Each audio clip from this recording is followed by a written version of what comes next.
Yes, you can proceed here. Hmm?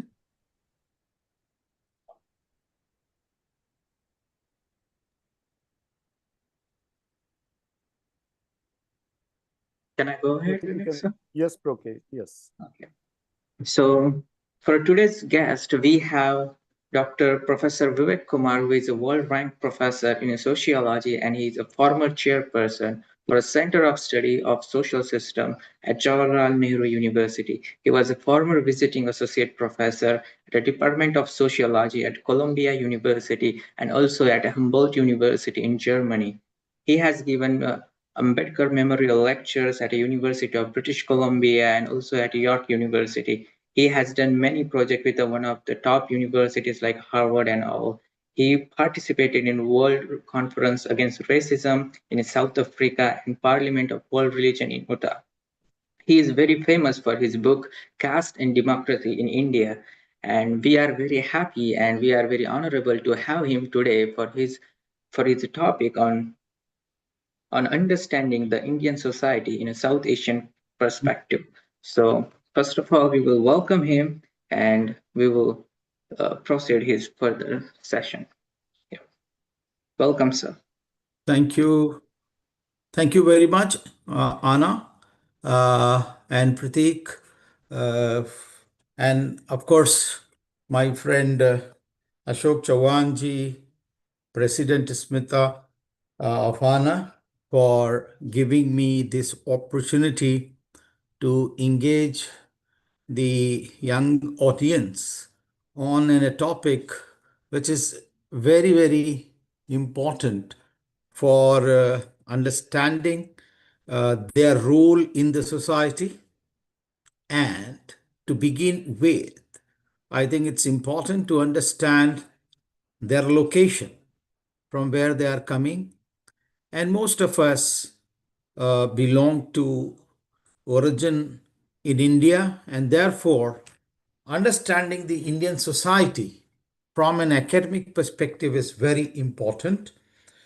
So I just want to make things very, very simple, that for understanding Indian society, we will like to understand uh, 12 epochs or 12 steps in which Indian society has evolved.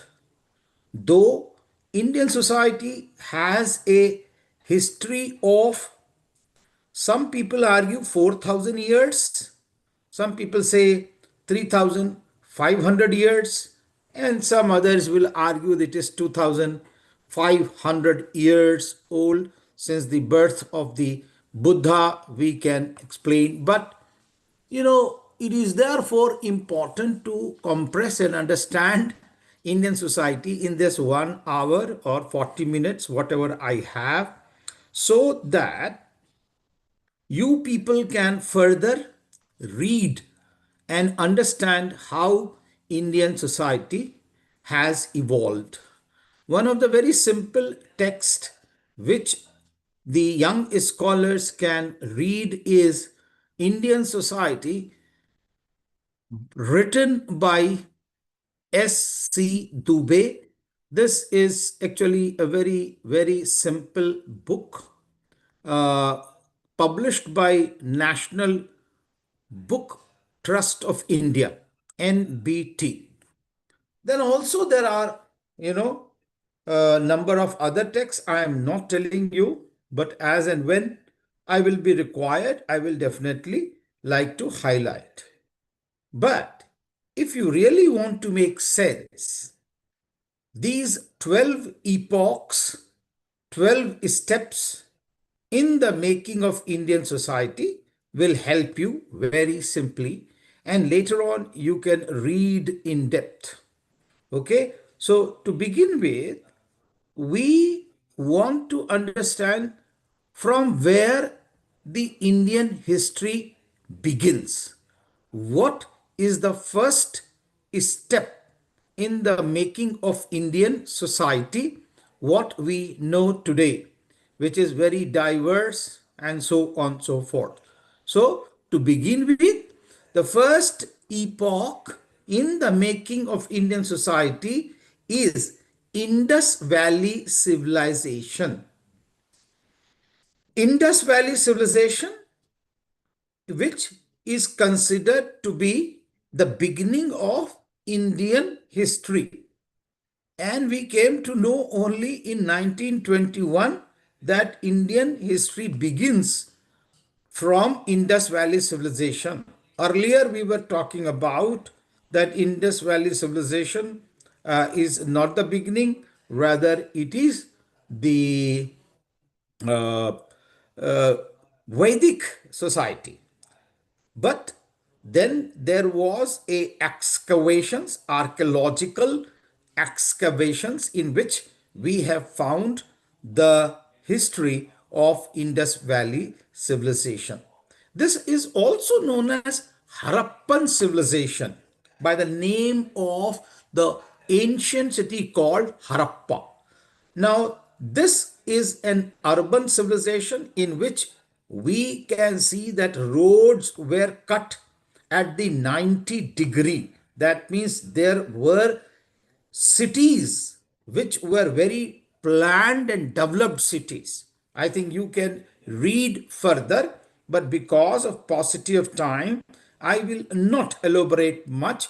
But the first step in the making of Indian society from which we come, that is Indus Valley civilization or Harappan civilization, which is urban civilization.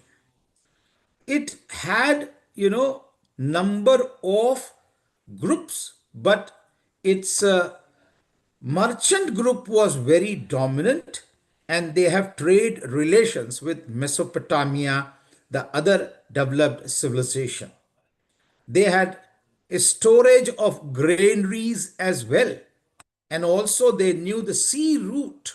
So that development is very, very important for understanding of evolution of the Indian society. So that is the first step. That is Indus Valley civilization and urban civilization. The second epoch in the making of the Indian society is Vedic civilization.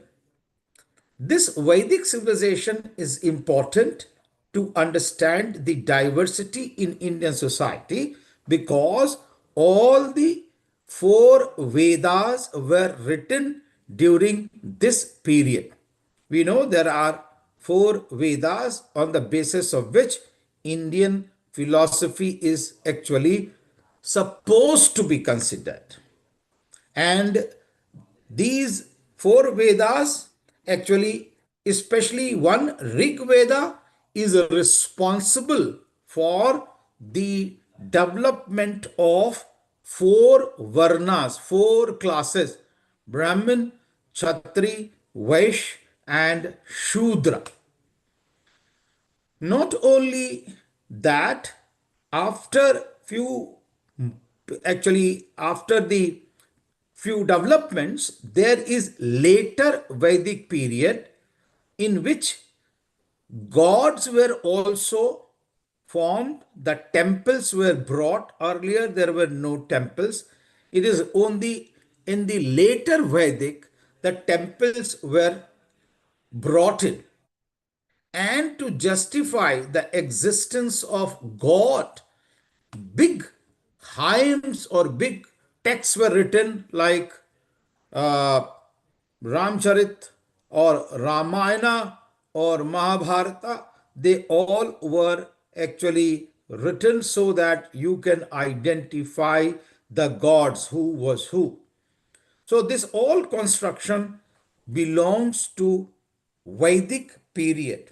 And I told you in Vedic period, the society became more complicated with four Varnas: Brahmin, Kshatri, Vaishya, and Shudra. So second epoch, in the first epoch, there was no such Varnas, there was no such division.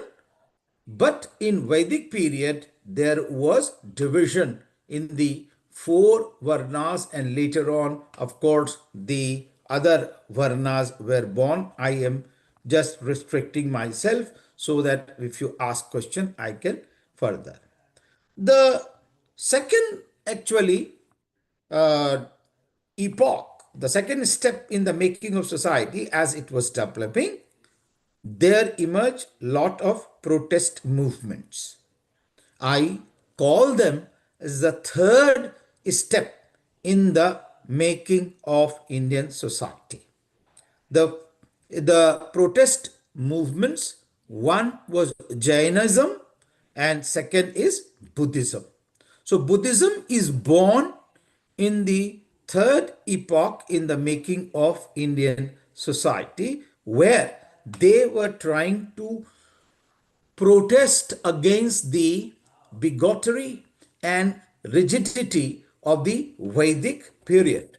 Now, therefore, friends, we can look at how Buddha tried to reform the Indian society with his Trisharana, Panchashila, Ashtangik Marga, and also 10 Parivrjas, which were for the development of the whole society.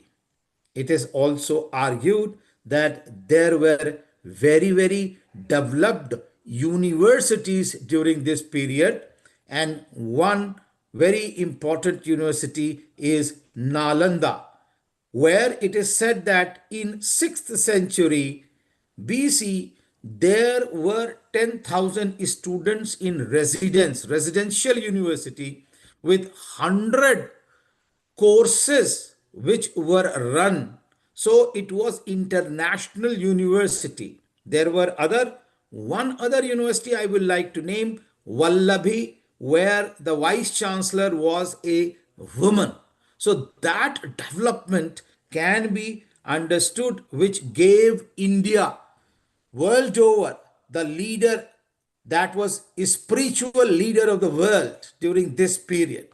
So the third epoch or third step in the making of Indian society also assumes a very important contribution into the evolution and development of Indian society. Now we can look at that how diversity and complexity in the Indian society is increasing from first Indus Valley civilization, which was a urban civilization, then the Vedic civilization, which was a rural civilization, and in which the four Varnas were born, and later on the temple and gods were also established. And third is the protest movements of Jainism and Buddhism, which who actually these religions did not believe in Vedas or superiority of Vedas. They did not believe in God, and they did not believe in rebirth. That another philosophical and spiritual development can be seen in their universities as were launched by them. This is the third very important epoch in the making of Indian society. The fourth epoch then comes with the advent of the Islam.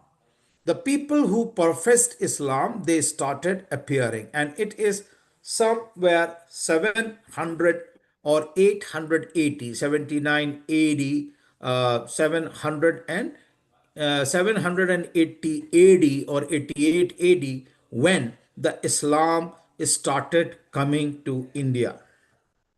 Usually, it is being told to us that Islam came to India with the help of horse and swords. So only the warriors, they came to India. But that is not correct. According to S.C. Dubey, Islam entered in India in different waves. He has identified three waves in which Islam has came to India. The first wave which Islam came with, that was with merchants. Islam came to India with merchants, and especially Calicut is the center which became the cosmopolitan trade center, and later on in Tamil Nadu, and gradually they came also to Gujarat. Bohra Muslims are still there who are dealing in merchants, and merchants or the trade cannot be done on the basis of sword, that we have to understand. Therefore, friend, it's become very, very important to understand how did Islam came to India. The first wave, I have said and underlined that it came with the help of the merchants. The second wave through which Islam came, that was mendicants, the Sufi saints. They also came to India, and they started giving access to the religion or Islamic gods, or Sufi saints. They were welcoming everyone, and that is why we see Nijamuddin Aulia in Delhi. There is a big shrine. If you want, you can look at that how they were. Or in Rajasthan, there are shrines. Khwaja Moinuddin Chishti. If you look at that, then there is also the shrines of the Sufi saints who welcomed every caste, creed, and religion at their shrines and gave them the sermons of emancipation. That was the second wave through which Islam came to India. The third wave of Islam was, of course, the warriors. They came on the horseback with the sword, and they tried to loot, and they also tried to actually rule the Indian society. They came, but gradually they stayed over here, and within that, Sheikh Sayyid Mughal Pathan all came to India, and they settled down in India for actually more than 1100 years. They governed in different parts. It was not an all pan India rule, but in certain pockets they were governing.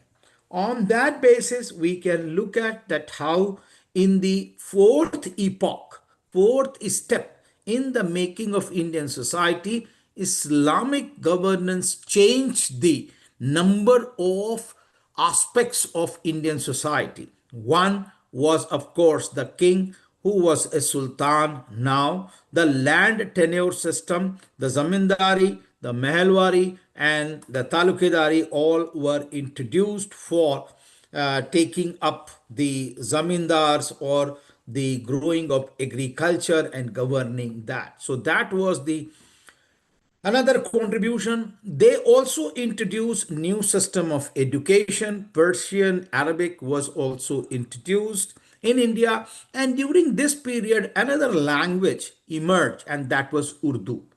Urdu language emerged in India. It has nothing to do with Islam.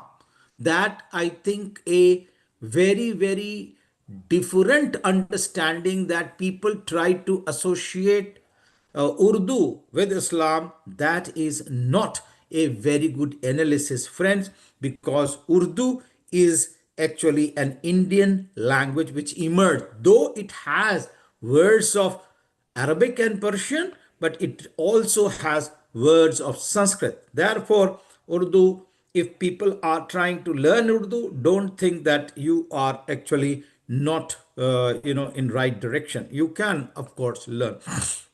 So they introduced actually Arabic, Persian. They also introduced new laws of governance, administration, and law as well. Now, this was a total transformation of Indian society based on language, religion, as well as institution of governance, that is law and taxation system, land reform. So they introduced sweeping changes which we have to think of.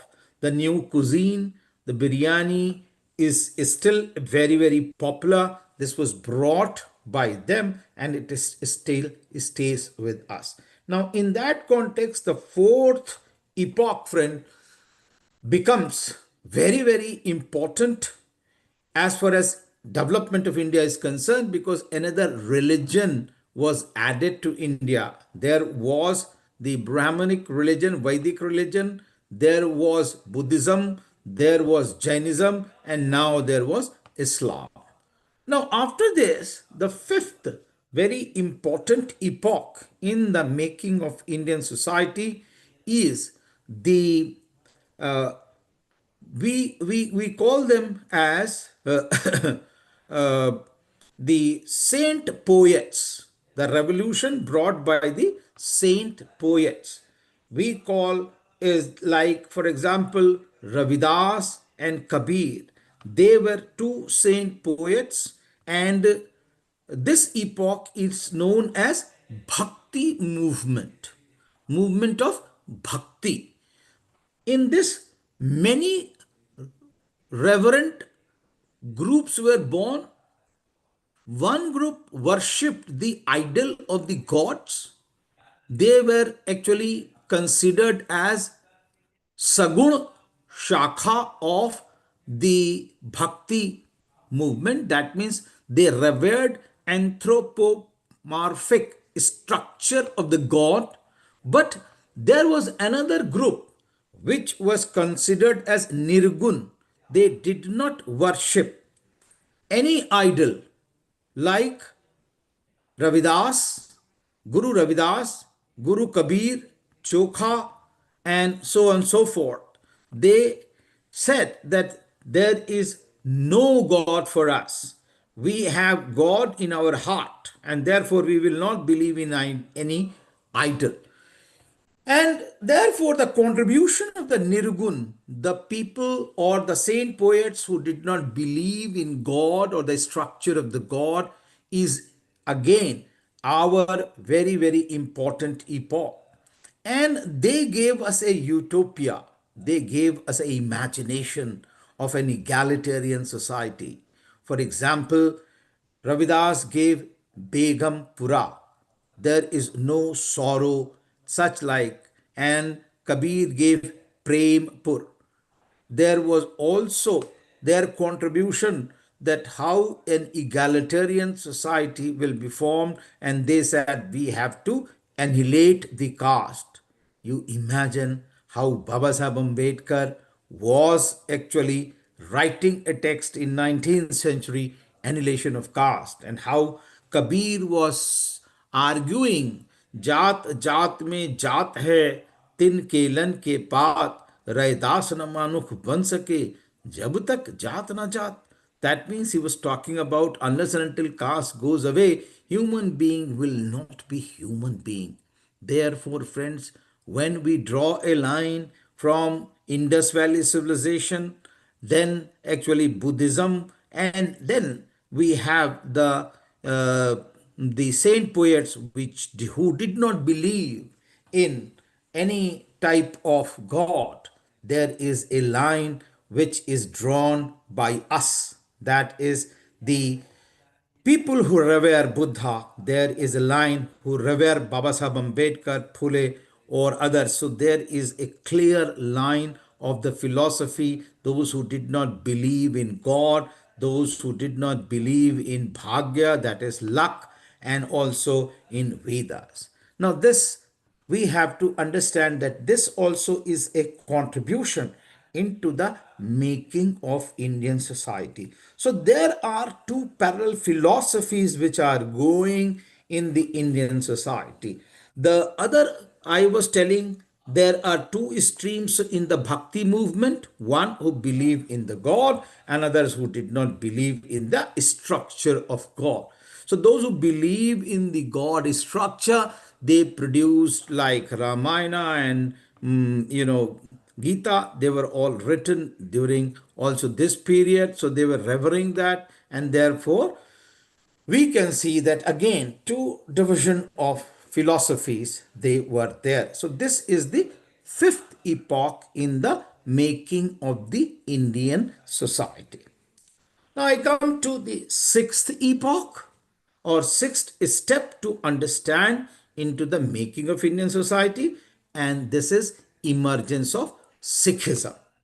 We all know Sikhism is said to be the confluence of Hinduism and Islam, where there is one book, there is one book, there is one actually place of worship, and there is also, salvation through that point. But when the book emerged, they included the sermons of Kabir as well as uh, Guru Ravidas, and they have included many, some people say 40 verses of uh, Ravidas has been included in the Guru Granth Sahib, which is the sacred text of Sikhs.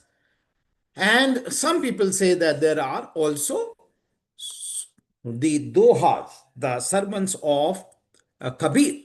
And therefore, it is a very, very inclusive religion.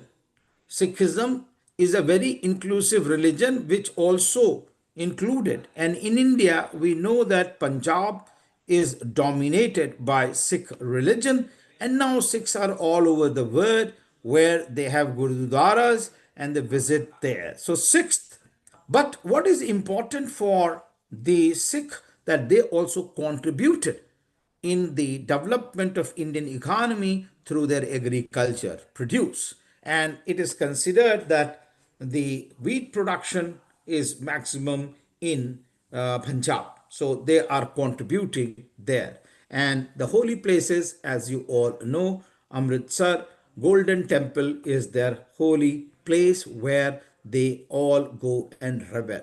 So these are till now I have tried to cover 6 epochs in the making of Indian society. One, Indus Valley civilization. Second, Vedic civilization.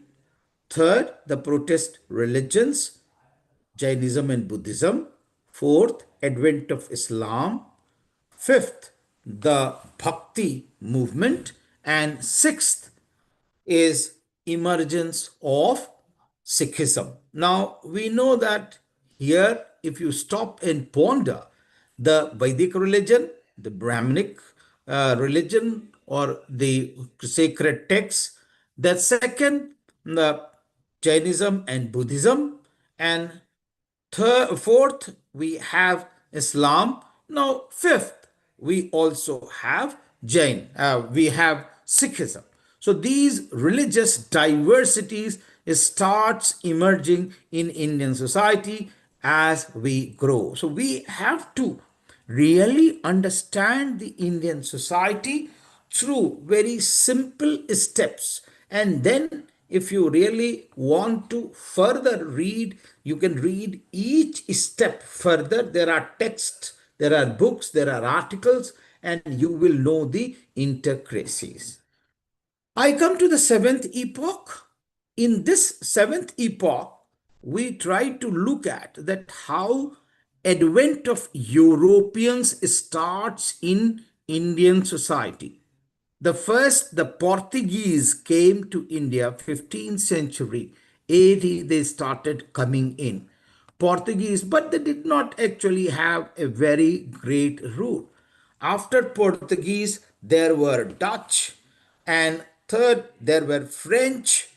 The last to visit India, they were the British. Now, these British people, they came last and they went last. But what is more important for us, they introduced Christianity in Indian society. So, in a big way, Christianity may be there, but what is important for us that they brought Christianity in Indian society also. So, another religion was added to Indian society because of the advent of the Europeans. Again, Europeans introduced sweeping changes in Indian society that we have to read and understand the colonial history. And if we read, then we know that they started changing the administration. There was a viceroy who started governing from the center. There was also there was a new army which was created, a standing army, a new education system 1856 onwards, a new education system with universities were actually they were introduced in Indian society. University system. There was, of course, the new administration, big bureaucracy and big army that was created. Why? Because British wanted to extract the revenue the most. They were not here to reform the Indian society. Rather, they wanted to collect maximum revenue and exploit the Indian society the most. And therefore, friends, they brought big changes. This is also considered to be the process of modernization, in which industrialization, urbanization was also introduced. So, a new epoch in the making of Indian society emerged. Now, as this epoch was moving, I move on to eighth epoch. The This epoch is considered to be the India's struggle for independence, and it started against the British. And the first war of independence, it was fought in 1857. So those who want to further read, they can read India's first war of independence, 1857. I argue that this is the eighth epoch in the making of Indian society. As the time moved, there were different movements, and it is here Babasaheb Ambedkar's intervention also should be seen. And Babasaheb Ambedkar introduced a humanitarian movement in 1919. 1919, he argued for self-representation of the erstwhile excluded communities and wanted to have a separate electorate. He formed the political parties and also went into the Viceroy's Council to establish the rights of the Indian excluded communities. At that time, they were known as depressed classes, but now they are also known as the scheduled caste. People call them Ambedkarite Buddhists, and they are also known as Bahujans. Now, these were big masses. Now, today, they are known as 21%, 15% of the scheduled caste, 8% of the scheduled tribes, and 27%, some people say, but there are 52% of the other backward classes. Such big mass is considered to be the excluded. Baba Sahib Ambedkar was responsible for making them a unit of excluded communities and right to be established.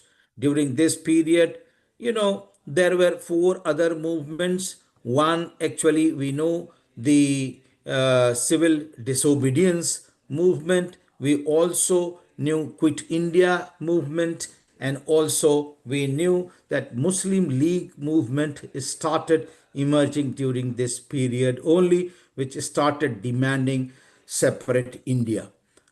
On 15th of August 1947, this epoch finished and we entered in the ninth epoch in the making of Indian society, that was partition of India. If we want to read the reality of partition of India, we can also read Baba Sahib Ambedkar's volume on Pakistan or partition of India. I think that will another give us the vantage point why and how it happened. But friend, this is a very painful epoch in the making of Indian society, where it is said that 5 lakh people from one side and 4 lakh from another side. Maximum number of transference of population took place, bloodbath, loss of life, energy took place during this period, which was a very, very painful exercise. Now, partition of India We all know that because of that, Pakistan emerged in 1947 and we started reorganization. After this, friends, 10th epoch in the making of Indian society is the development of the constitution, and Baba Sahib Ambedkar played another important role into the making of the nation, the modern nation based on Indian constitution.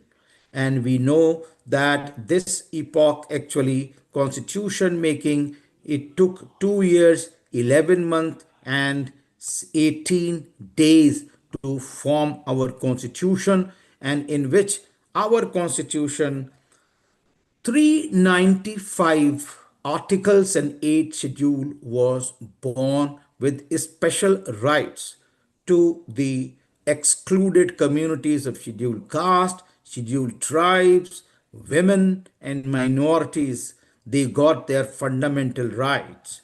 So if we want to understand further Indian society, I think we have to read the Indian constitution as well, that how with the development of the constitution, it was Baba Sahib Ambedkar who played the giant role into the making of Indian constitution. And we can compare that how Baba Sahib Ambedkar envisaged the rights, equal rights for Indian women, and he gave the right to Indian women for casting their vote from the very beginning.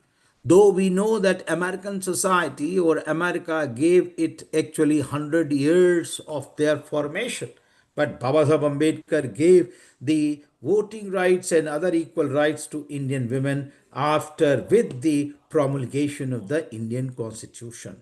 There are number of facts which have to be understood, that how Baba Sahib piloted this gigantic and colossal constitution, and that gives the pride to the Indian communities like actually Ambedkarites and Buddhists, that it is their person who was really putting an egalitarian society, though he did not get equality during his lifetime.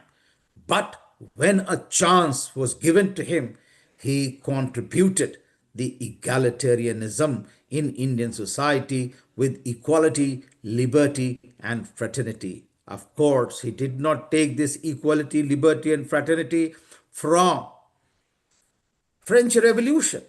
He took it from his master, the Buddha. Now, in this equality, liberty, and fraternity slogan, fraternity assumes a higher pedestal, because according to Baba Sahib Ambedkar and Buddha, you can make a law for equality, you can make a law for liberty, but you will not be able to make a law for fraternity. Fraternity will emerge with Trisaran Panchshila Ashtangik Marga. And that is why I think in Buddhism, or Buddhism is much more a developed philosophy and spiritual principle in the emancipation of the human beings. Now, this is the 10th epoch in the making of the Indian society, which you can definitely further actually go into. The 11th epoch is the epoch of modernization based on Indian constitution.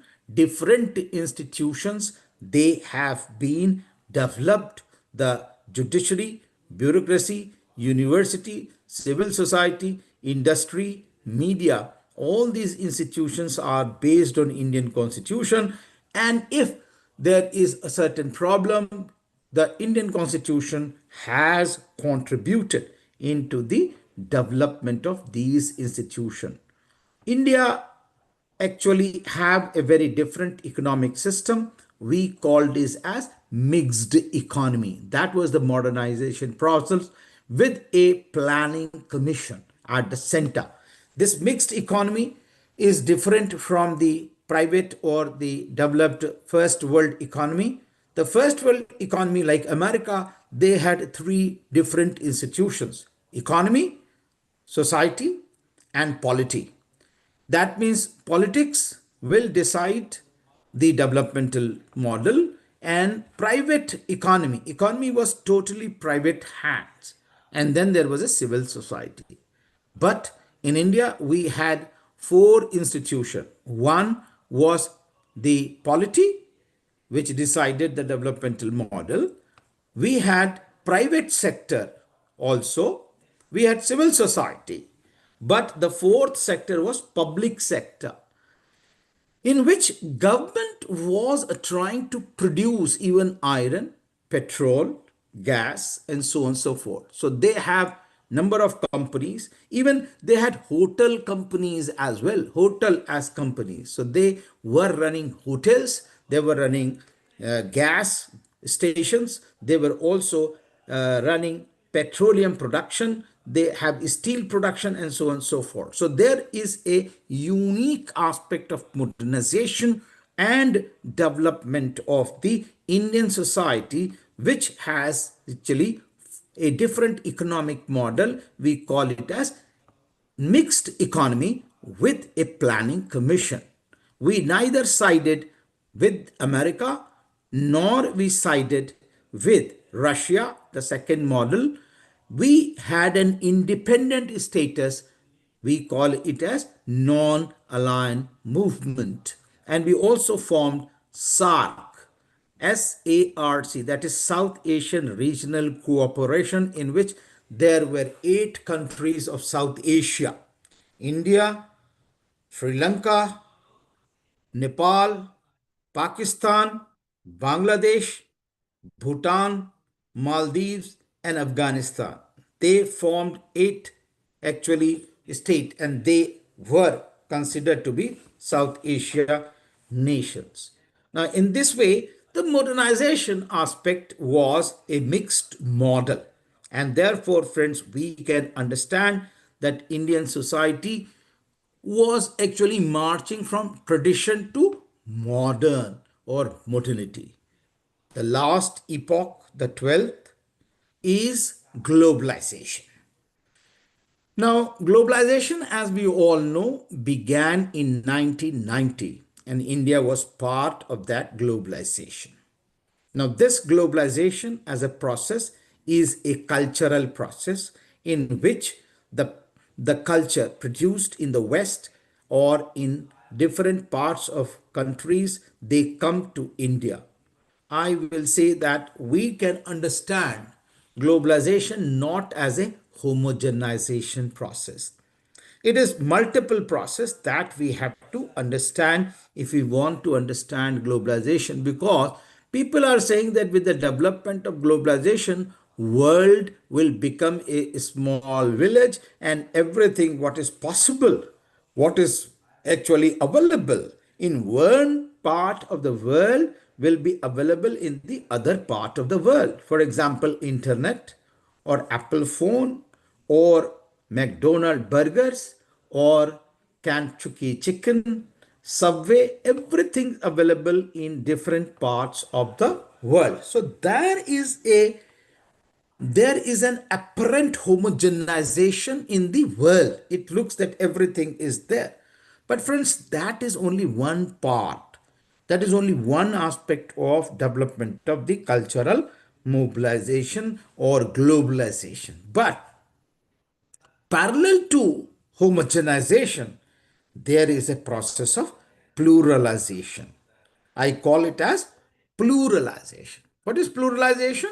That along with burger, along with pizza, along with Subway, we have not done away with our idli, dosa, poha, roti, biryani. We have not given up. They are also running parallel, and therefore I call it as pluralization.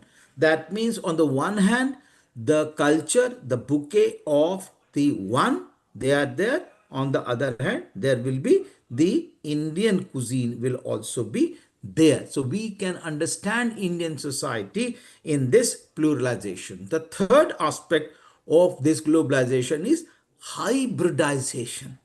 When the culture of the world comes to India, they do not adapt it according the same way as it comes.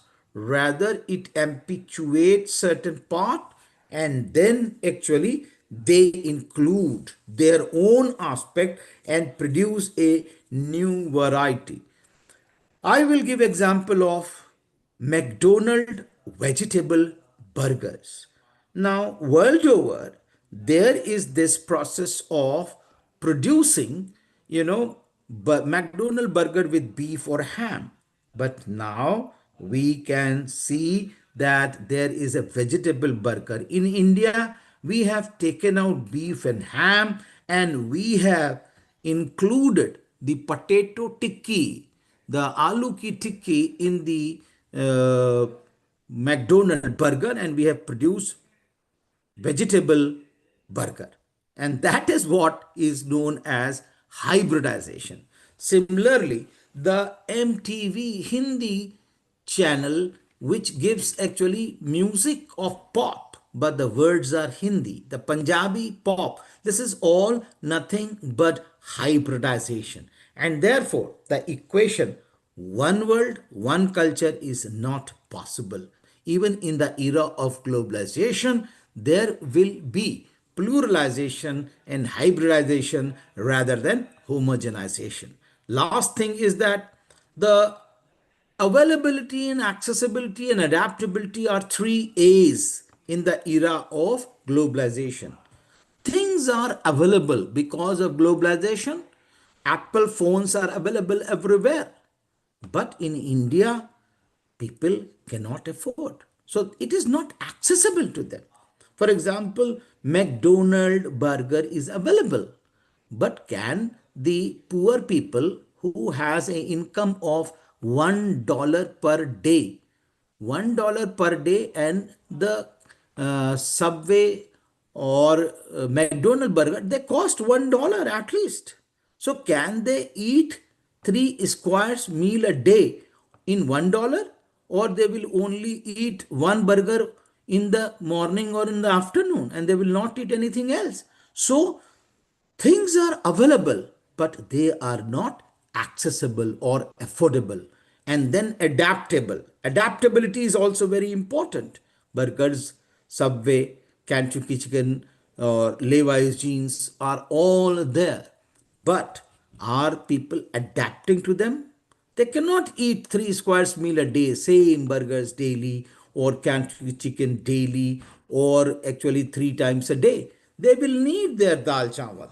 They will need their roti. So they are not able to adapt. Or during the marriage period, they cannot wear jeans and top.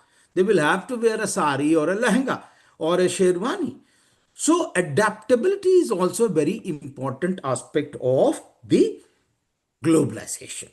Therefore, friends, we are in the era of globalization and we are trying to adapt, we are trying to access, we are trying to afford and then survive. Therefore, one world, one culture is not taking place very soon. So these are, friends, in nutshell, the 12 epochs into the making of the Indian society: the Indus Valley civilization, the Vedic civilization, the protest religions of the Jainism and Buddhism, the advent of Islam, the Bhakti movement, the emergence of Sikhism, the advent of Europeans, and with them the Christianity. The seventh, the India's struggle for independence. Eighth, the partition of India. Ninth, and the promulgation of Indian Constitution, development of Indian Constitution and democracy. That is 10th. 11th, we have modernization with different type of institutions, constitution, value, and also planning commission. And 12th, that is the process of globalization in which we are.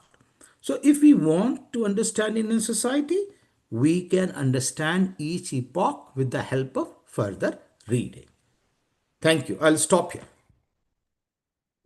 Thank you, Professor. It was a very enlightened talk on like from the history to the globalization. It was very important and we really like it. So from now on, we will take some people's question. So anyone who has a question can raise their hand or put their question in the chat box.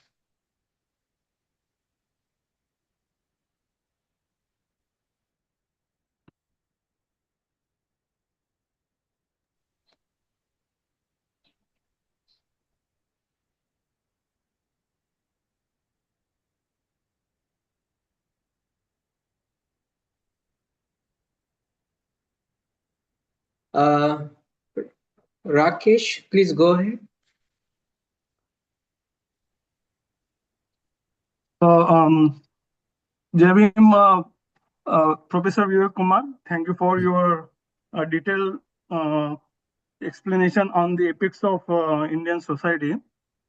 So, I have a question regarding the Vedic society because recently I have come across the book says Vedic Yuga Ghalmil, written by the Raju Patel, and where author argues that there is no actually written manuscript or any archaeological or any linguistic evidence or any coin or any other evidences which claims that if there is a Vedic cultural evidences found, and where he also argued that the historian says that this Vedic culture, they say that there were Vedas were formed or written in this period, but the question was why and what was the script and language used to read those um, the Vedas.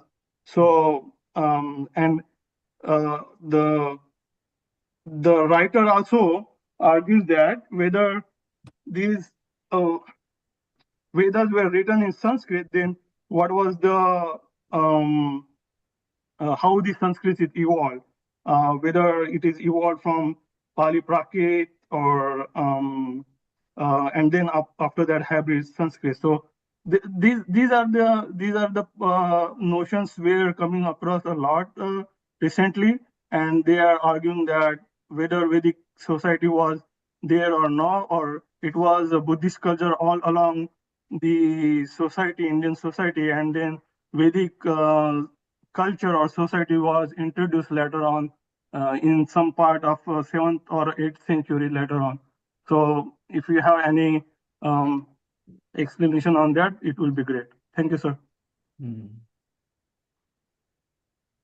If you, I think, read the time period which Baba Saheb Ambedkar has also given, because we try to understand Rig Veda and Atharveda, especially Baba Saheb Ambedkar, when was writing who were the Shudras and why they became so. Baba Saheb Ambedkar is the only sociologist who has tried to evolve the theory of evolution of the four Varna from two Vedas. One is Rig Veda and another is Atharva Veda. Now, in these, he is very clear that the fourth Varna, the Rig Veda, Purusukta, 10th Mandal, and that to 91st Richa is the later extrapolation. It was introduced later. Why? Because the meter of that shloka is totally different. And second, he also says that the linguistic basis, it is not actually the same as the earlier hymns were there.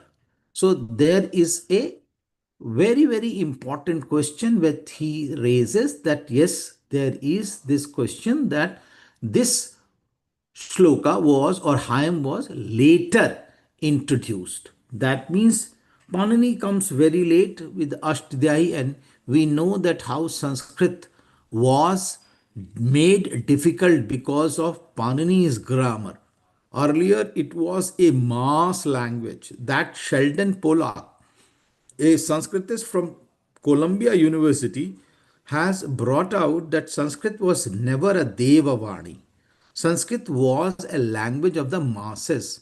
Why he says so is that because there were plays which were written in Sanskrit.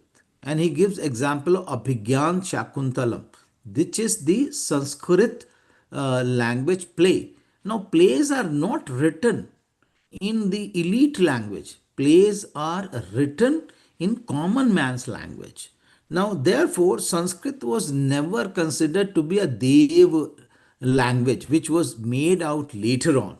Therefore, it was, of course, a spoken language. It was not written because Vedas were compiled very, very late. And there has been, of course, you are correct when you say that there is later on extrapolation and introduction, and then all type of things have been made and interpretations have been made. Now, there is one another person called Prabhati Mukherjee who talks about that within Vedas there were Rakshasas, there were Paisach, there was Fani, there were actually other groups which had the culture, and they have not been at all discussed that their culture. The only four Varna culture has been discussed. So I think there is lot of extrapolation, but I will go by that this language existed, and in no culture singular culture exists. In every society, there are multiple cultures. I'm a sociologist, so I take this argument that there were multiple cultures, and I also am votary that there were two types of philosophies. One philosophy who believed already in Vedas, and there were philosophy who were not believing in Vedas. So I think the text Vedas were there, but not necessarily in written form. That will be my take. It was later on written in Sanskrit.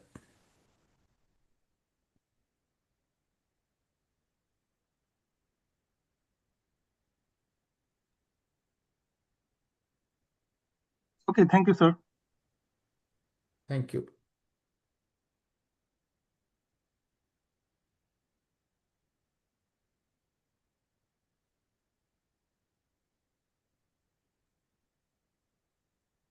So I should finish, I think, Vivekji, because I have to leave.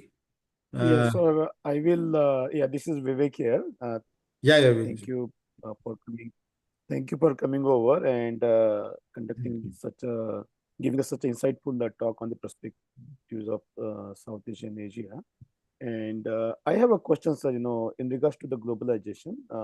We are in today's time, we see so much different universities, WhatsApp universities, example, giving us such a different information to the young minds. How do you look at it?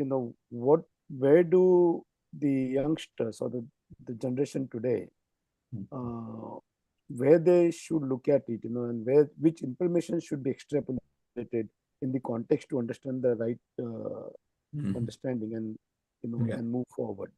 I think there is no shortcut to that, Vivek ji, because my humble submission will be that please go to originals. Never try to read commentaries. For example, if you want to understand Baba Sahib Ambedkar, now please do read Baba Sahib Ambedkar original texts. I follow the same thing. I'm not reading any commentaries, because if I had read commentaries, I would not have been able to make the original sources which Baba Sahib has used. So I think one very important path to understand the reality is go to the originals, read yourself, interpret it, and then bring it to our masses. Okay. Thank you very much, sir. Yeah. Pratik, over to you. If any member has any questions, please do raise. Vivek Kumar ji has to travel for his further journey. So, Thank you, Vivekji, for your questions. And also, I would like to say, conclude to the whole session. And also would like to say thank you to the Professor Vivek Kumar for your talk. And it was a very enlightened talk. So once again, thank you. Thank you, everyone, for joining the ANA today. And we will close this session now. Yeah. Thank you. Thank you, Anna, for inviting me. And I think I suppose that I will be invited again. Thank you so much. definitely, sir. Yeah. Yes, yes. Thank you. Thank you. Wish you all the best.